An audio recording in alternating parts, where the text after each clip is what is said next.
Welcome to Nerd Heaven. I'm Adam David Collings, the author of Jewel of the Stars, and I am a nerd.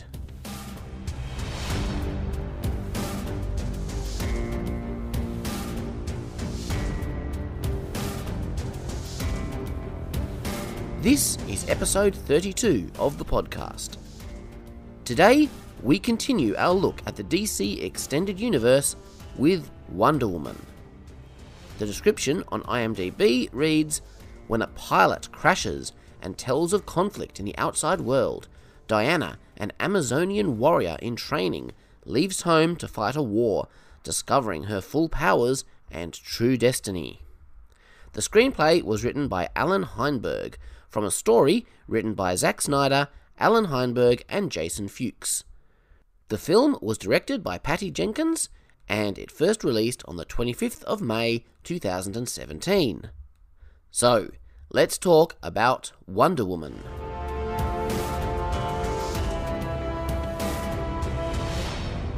We are introduced to Wonder Woman in present-day Paris, working at the Louvre, and we immediately get our first bit of connective tissue with the DC universe as the Wayne Enterprises van pulls up. That photo that Bruce found and emailed to her in Batman vs Superman, he's found the original. He thought she might like it. Isn't that sweet? He still wants to hear the story. And that takes us to Diana's childhood. Themyscira looks awesome. All those waterfalls and stone buildings, incredible visuals. They cast young Diana really well. Not only is she a cool little actress, but I recently saw a photo of her beside a childhood shot of Gal Gadot. They look very similar. It's so cute seeing young Diana mimicking the actions of the adults as they battle. You'll notice that this entire sequence in Themyscira gives us no sense of time, all the way until Steve arrives. That makes sense. This is a world to itself, completely cut off and self-sufficient. To them, the outside world doesn't really exist. But I find myself wondering, how old exactly is Diana when she meets Steve? When are these childhood scenes set? We know Amazons don't age like humans. We know Diana was created by Zeus in the time of the ancient Greeks. So how long was her childhood? Did she take centuries to grow up? Or did she mature at a normal rate and then simply live as an adult for thousands of years? Anyway, we get some backstory. The stories of Greek mythology are already considered ancient at this point, having happened a long time ago. So this movie canonizes the existence of the Greek gods as real in the DC universe. The Marvel movies present the Norse gods as real, but aliens. This movie doesn't make that claim. It leaves it a little uncertain, but the implication seems to be that Zeus and his mates were actual gods. The implication also is that human beings were created by Zeus. At least Antiope believes this. After Ares corrupted the hearts of mankind, Zeus created the Amazons to influence man's hearts with love. So, did humans, male and female, not already know love, or is the suggestion here that the Amazons were the first females? Perhaps that human females are descended from them. Again, it's not completely clear. We know the gods can die, given that Ares killed all but Zeus, so they are in some form mortal beings. With his dying breath, Zeus created a weapon that could kill a god, just in case Ares returned. The movie cleverly doesn't explain exactly what that weapon is yet. The look on Antiope's face when Diana asks to see the god killer means so much more on repeat viewing. Note, she never actually calls the sword the god killer. Diana is the one who says it. She assumes, though clearly pushed in that direction. Hippolyta is hesitant to let Diana train as a warrior. But when she eventually agrees, she insists that she be trained harder than any Amazon before her. But she must never know the truth about herself. This, of course, is our first clue that Diana herself is the god killer. But because she's never been told the truth, when her powers begin to manifest, she has no idea what's going on. And then we hear the buzz of a propeller plane as it passes through the force field, protecting Themyscira. Chris Pine was a great pick to play Steve. I was surprised how easily I was able to separate him from Captain Kirk, possibly because to me, Captain Kirk will always be William Shatner. I love the visual contrast as the camera passes through the force field. The bright world of Themyscira gives way to the dark fog surrounding the German ship. Does Themyscira have the same day-night cycle as the rest of the planet? Because it looks like nighttime out here. Of course, fog does make everything a lot darker. And the shot as the German officer puts his head in and out of the force field is really cool. Diana's sense of wonder as she sees a man for the first time is nicely played. Here's a question. Why didn't the Amazons continue to advance their weapons technology? We'll learn later that they are at least somewhat aware of what is going on in the outside world. They know many languages of the outside world, including English. They're a race of warriors, so certainly not against fighting. Don't get me wrong, they clean the floor with the German soldiers, guns or not, but they pay a high price in casualties. Do they consider bows and swords more honourable in some way than bullets? Because that's a perspective I don't quite understand. Of course, there's no denying that swords are cool. And so Antiope dies, sacrificing her life, taking the bullet to save Diana. As she dies, she knows the time has come. War has consumed the world. Ares has returned. The Amazon who argues against killing Steve on the spot is wise. If we kill him, we learn nothing of who they are and why they came, she says. And we're introduced to the Lasso of Truth, a potentially cheesy addition to the Wonder Woman mythos, and yet this movie makes it work. Steve tries desperately to avoid revealing that he's a spy. He has a duty. He can't willingly reveal classified secrets in wartime, but ultimately he has no choice. I like the way it's portrayed, as he endures as much as he can before the truth finally bursts out of his mouth. Can I say that I love that they set this movie in World War I? World War II has been used so many times in so many stories, it's practically a cliche. I mean, it was a practical good idea to set this apart from Captain America, which was set in World War II. But from a creative standpoint, I just enjoyed the earlier setting. I guess since the fairly recent centenary of the First World War, I've been thinking a lot more about it than I used to when I was younger. Steve is on a very important mission. If he doesn't get word of Dr. Poison's plan back to the British, millions will die. Apparently, the Amazons haven't been paying much attention to the outside world for a while, because they're not aware of the Great War. And you can understand that from their perspective, hearing of this horrific war, truly a war like none the world has ever seen, it's obvious that Ares has returned, and it's messing with humanity. Diana starts off this story as quite naive, but that doesn't mean she's wrong in wanting to go with Steve and help. This is why the Amazons were created. This is why Diana was created. But, like the monks of old, the Amazons have shut themselves off from the world, rather than allow themselves to influence it.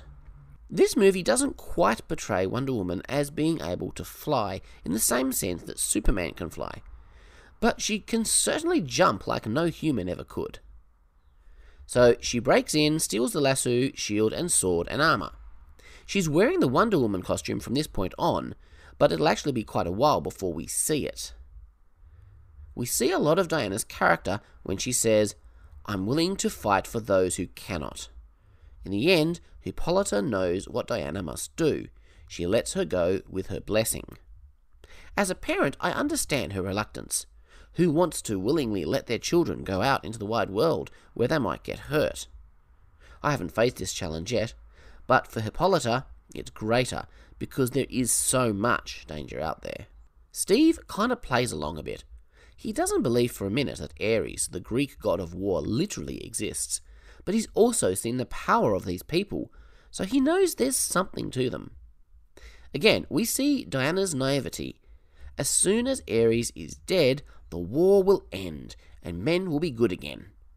I mean, she's not exactly wrong, but it's nowhere near as simple as she thinks.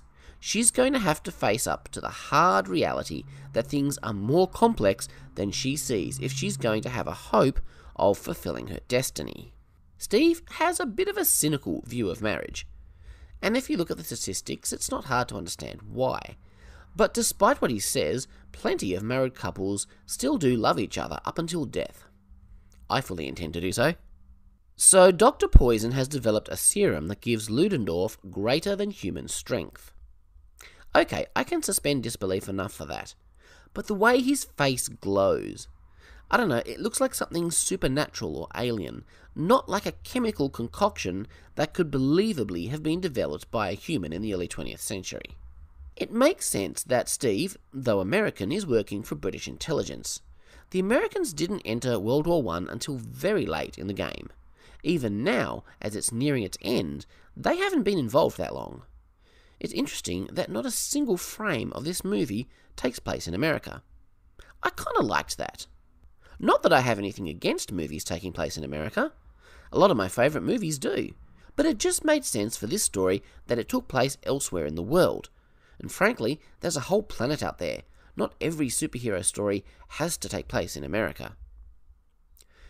Diana's arrival in London is truly fantastic. This is an incredibly exotic world to her, and she drinks it all up. I love the idea of superhero period pieces. I always have. There haven't been many. I've got to admit, this is one of my favourites. It's very sweet when Diana gets excited at the cry of a baby. She has never seen a baby before. She's been surrounded by adults all her life. Of course she'd want to see it. I heard a lot of praise for this movie from female viewers because it allowed Wonder Woman to be powerful, strong, and a mighty warrior without being masculine. She was still allowed to be feminine with all the varied things that means. And they really appreciated that. And I think I can understand that. And we're introduced to Etta. Etta is totally awesome. She brings a lot of the humour to this film, but it all flows naturally out of her character. This movie has a lot more humour than Man of Steel or Batman vs Superman, but unlike Suicide Squad, the humour was all character-based and natural. Much of it came from Diana's being a fish out of water, and the rest came from Etta's great personality. So they make a little joke about slavery. The way Etta describes her job as Steve's secretary does sound like the definition of slavery to Diana, but I think she left out some important details. Now, I'm not going to suggest that the world of 1918 was in any way an equitable society. Far from it. But there is a big difference between somebody who voluntarily enters into employment, offering services for which they are paid money, and a slave. I think to seriously confuse the two runs the danger of understating the evils of true slavery. But I may be reading too much into this. It's a joke. It does make sense for Diana to put on setting appropriate clothes to help her blend in. I do love the scene of her walking through the building in her street clothes, holding a sword and shield. And the scene in the alley where they are confronted by the German spies and Diana saves Steve is awesome. It's very reminiscent of the scene in Superman the movie where Clark and Lois are mugged. The way Diana catches the bullet, I'm pretty sure that was deliberate. It's a great scene. Steve realizes, in that moment, just what an asset Diana is in a fight. He doesn't need to protect her. She ends up protecting him. Her naivety continues as she asks the German spy where she can find Ares. She's taking everything at face value, assuming people know what she's talking about. And now we meet Sir Patrick Morgan. He's telling everyone they need an armistice, which is quite ironic if you know who he really is. He sees Diana and is taken aback.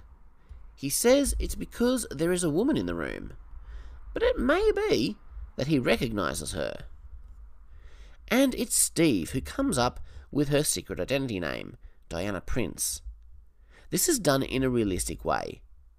She can't just walk around calling herself Princess of Themyscira. Due to Diana's linguistic expertise, they learn of Dr. Poison's plan, the creation of a dangerous gas against which masks will be useless. Morgan continues to argue for the armistice, but by doing so he prevents Steve's mission to stop Dr. Poison. Diana's passionate argument to the generals is very satisfying. And yet, after Steve tells Diana he's taking her to the front against orders and recruits some backup, Morgan shows up and helps them. Given what I know about Morgan, I'm not quite sure why he's helping Steve and Diana. But as I watch, I'm going to pay close attention to see if I can get my head around it. Anyway, he gives them the money to fund their illegal mission. I love the moment when Diana tries ice cream for the first time. Another one of those nice little moments that show her innocence. I don't think Steve believes that the Greek god of war is behind all of this. Not really, but he's seen enough to know that Diana and her people are powerful. More so than any normal human. He knows something is going on, and he knows she can help him, so he's bringing her along and acting as if what she says is true. The more I think about it, the more I realise that it had to be World War I in this story. This is a war like none the world has ever seen. This is just what it would look like if Ares was trying to destroy the world. That wouldn't have worked for World War II. Don't get me wrong, World War II was horrific, but it wasn't as unprecedented as World War I. So, once they meet Chief, a nickname that would probably be considered politically incorrect in today's world, we've assembled the team that we first saw in that photo in Batman vs Superman. We see a little glimpse of the reality of war with Charlie. He's clearly suffering from post-traumatic stress. Diana has an eye-opening experience as they near the front lines, and she gets a sense of what war really looks like. It's a powerful moment as they walk through the trench. Diana learns about the town of Veld. The inhabitants have been enslaved. Steve is not unsympathetic, but helping these people is impossible. Diana doesn't understand. And yet, she has the power to do what nobody else can. And so, she takes off her coat, and finally, we see her in the Wonder Woman costume. Can you believe this is the first time we see Wonder Woman? I didn't realise until this moment that we hadn't actually seen it. The character kept us just so engaged. But it's a wonderful moment, so triumphant and heroic. And yet, there's not even the slightest hint of cheese. It plays wonderfully. I get a whole lot of goosebumps watching this scene. Words can't do it justice. I can only say it's awesome. And we see her do a few of her super jumps. So they arrive in Veld. This is a fantastic action sequence. We finally get a reprise of the amazing Wonder Woman theme from Batman vs Superman. That music was incredible, and I'm so glad they brought it back in this movie. It fits even better here than it did in the previous movie. Interesting fact, did you know it's not actually an electric guitar playing those notes? It's a cello put through the same kind of distortion that's usually applied to guitars. Very cool. What a great moment of celebration as Diana realizes she has saved the people of the town. They're all feeling the elation. And we see the famous photo being taken. It's wonderful. We get a nice little reminder that few of these people wanted to be soldiers. They all had different aspirations and dreams. Morgan is insistent that Steve not go near the meeting to jeopardize the armistice. But if Steve doesn't, and the poison weapon is deployed, there will be no armistice. Which of course is what Morgan wants. He wants the war to continue. So why did he give Steve that money to help him go? Diana thinks, quite logically, that Ludendorff is Ares. So Steve and Diana finally have a quiet enough moment to really draw close to one another, and they spend the night together. Love is a tricky thing to do in a movie. In a TV show, you have time to let people slowly and naturally fall in love over a course of multiple episodes, just like in real life. But a movie has a very limited time. You almost have to make it happen faster than it logically should. A good movie somehow makes it work, despite that. I'm not sure how or why, but for me in this movie, it works. You know what I like about their relationship? It's sweet, it's genuine, and there's not a hint of angst. Diana wants to storm into the castle, guns blazing, and take out Ludendorff. Steve is wise to advise a more subtle approach. Some stories with female heroes, Star Trek Voyager comes to mind, try to make those heroes perfect. They can never be wrong. Wonder Woman doesn't take that approach. It allows Diana to be flawed, to be naive, and to make mistakes, by allowing her to be human in that sense. I think this movie portrays Wonder Woman as a more satisfying female hero. And I think that's what a lot of the female viewers who praised this movie appreciated. Certainly I appreciated that approach to Superman in Man of Steel. So anyway, Diana finds her own way to sneak into the palace, and to her credit, she is blending in. Steve's primary objective is to stop the gas weapon from being used. Diana's primary objective is to kill Ares, then everything will be good again. Their objectives are at odds. Steve can't let her kill Ludendorff until they find the gas. Maybe Ludendorff is not Ares, he says, or maybe Ares doesn't even exist. And then they test the gas weapon on Veld. And we have that heartbreaking moment as Diana goes and sees that all the people of that town who she had saved are dead. It's a tragic moment. And Diana blames Steve because he stopped her from killing Ares. In her mind, Steve has been corrupted as well, which is kind of some growth for her, because in any war, there aren't really pure good guys and bad guys. It's never entirely that simple. This movie had a very successful tone.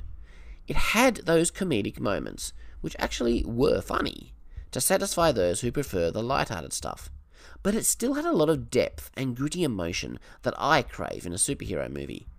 It was the perfect middle ground that seemed to work for everybody.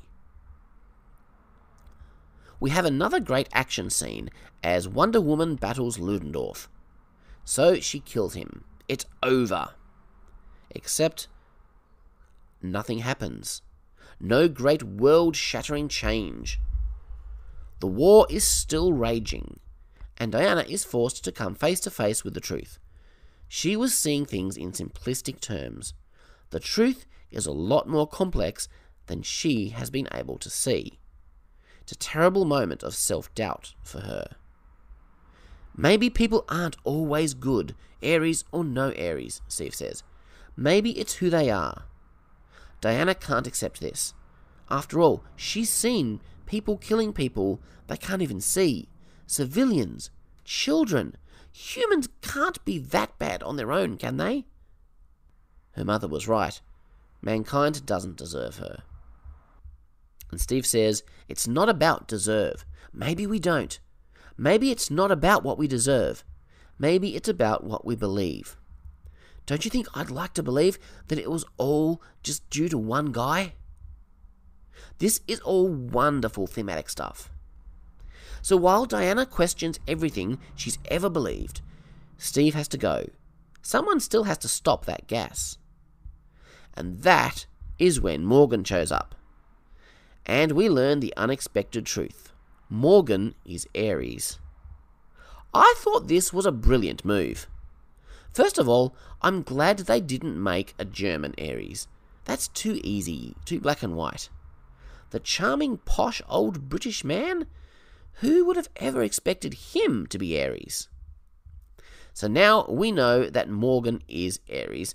We still ask, why did he help Steve come here to stop the gas? So now that we know Morgan is Ares, we still ask, why did he help Steve come here to stop the gas? He wants the gas weapon to be used. He wants the war to continue. All I wanted was for the gods to see how evil my father's creations were, he says. I am not the god of war. I am the god of truth. There is so much here that resonates with me spiritually, so much biblical parallel. As the sword burns, Diana finally learns that it isn't the god killer. She is the god killer. She is the weapon Zeus left behind to protect the world from Ares. We find that humans never needed Ares to make them fight. War and evil are in the hearts of man. It's our sinful nature. It always has been. But he gives a little push here, and a little push there, gives them the weapons and lets them use them. All he did was engineer an armistice he knew they could never keep. I think in the end, he recognised Diana when he first saw her in London. He wanted her to be here and let her naivety make the war worse, not better. I think that's probably why he gave that money to Steve. When Steve sees them fighting in the distance, he believes. Finally, he has no doubts. Ares is real, and he's here. Steve has a plan, a way to get that gas out of here. He's got to fly the plane somewhere else. It'll likely be a suicide mission. But that's what soldiers do. They make the ultimate sacrifice. I like the intercutting between Diana's battle with Ares and Steve's attempt to hijack the plane. It's a heartbreaking moment as Steve fires the gun that destroys the plane, the poison, and himself. Was that necessary? I don't know. But it at least makes as much sense as Steve Rogers crashing the plane in Captain America. Probably more. Ares' aim here is to prove to Diana how pathetic humans are, how evil and undeserving they are of her sympathy. Dr. Poison ends up being the symbol of mankind. And he's right. The humans don't deserve mercy. They don't deserve her sympathy.